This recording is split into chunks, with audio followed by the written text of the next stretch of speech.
በባዕድ አምልኮ የታሰሩና እውነተኛውን አምላክ የማያውቁ ሰዎችን ከእስራታቸው ፈቶ እውነተኛውን አምላክ ያሳውቃቸው ዘንድ ሰማያዊ ሥልጣን የተሰጠው ከጣዖት አምላኪ ወላጆች ተወልዶ በልጅነቱ እውነተኛውን አምላክ ሲፈልግ የጌታ መልአክ ከሰማያት ወርዶ ስለ ጌታችን ያስተማረው ወላጆቹ ያመልኩትና በየቀኑ ግብር ያቀርቡለት የነበረን በሬ አንተ እውነተኛ አምላክ ነህን ብሎ በጠየቀው ጊዜ በሬው እኔ አምላክ አይደለሁም ሰይጣን በእኔ ላይ አድሮ ሰዎችን እንዳስት አደረገኝ እንጂ ብሎ የመለሰለት ይህም በሬ ወላጆቹን በቀንዱ ወግቶ በገደላቸው ጊዜ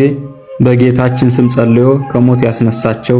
ሀብተ ፈውስ ተሰጥቶት በጸሎቱ ድውያንን በጌታችን ስም ስለፈወሰ ተከሶ በዲዮቅልጥያኖስ ፊት የቀረበና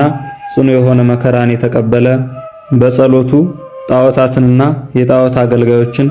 ምድር ተከፍታ እንድትጣቸው በማድረግ ሕዝቡን ያሳመነ የስሙ ትርጓሜ መፍቀሬ እግዚአብሔር ወይም የእግዚአብሔር ወዳጅ ማለት የሆነ ሰማዕቱ ቅዱስ ፊላታኦስ ዛሬ ጥር 16 ቀን አንገቱን በሰይፍ ተቆርጦ በሰማዕትነት ያረፈበት ዓመታዊ መታሰቢያ በዓሉ ነው። ዳግመኛም ስምሽን የጠራ መታሰቢያሽን ያደረገ እስከ 15 ትውልድ ድረስ እምርልሻለሁ ብሎ ጌታችን ቃል የገባላት የሕፃኑ ሰማዕት ቅዱስ ቂርቆስ እናት ሰማዕቷ እናታችን ቅድስት ኢየሉጣ ዛሬ ጥር 16 ቀን በሰማዕትነት ያረፈችበት ዓመታዊ መታሰቢያ በዓሏ ነው። ለእግዚአብሔር ምስጋና ይሁን። እኛንም በቅዱስ ፊላታኦስና በቅድስት ኢየሉጣ ጸሎት ይማረን ይቆየን።